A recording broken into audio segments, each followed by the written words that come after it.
Hi, in this video, I'm going to show you how you can turn on or off activity notifications on your WhatsApp channel. If this video helps, please like and subscribe to this channel.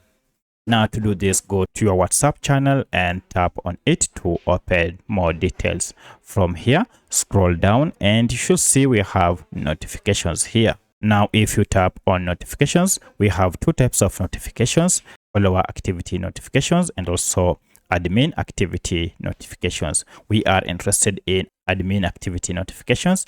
If you have been receiving notifications whenever admins make changes or make publications on the channel, then you can manage this by turning it off or muting it. Currently, admin activity notifications is muted, and to enable this, now just toggle it on, and from now henceforth you'll be able to receive admin activity notifications. However, if you wish to mute it, now just toggle this off and it will be muted. So that's how you can manage admin activity notifications on your WhatsApp channel.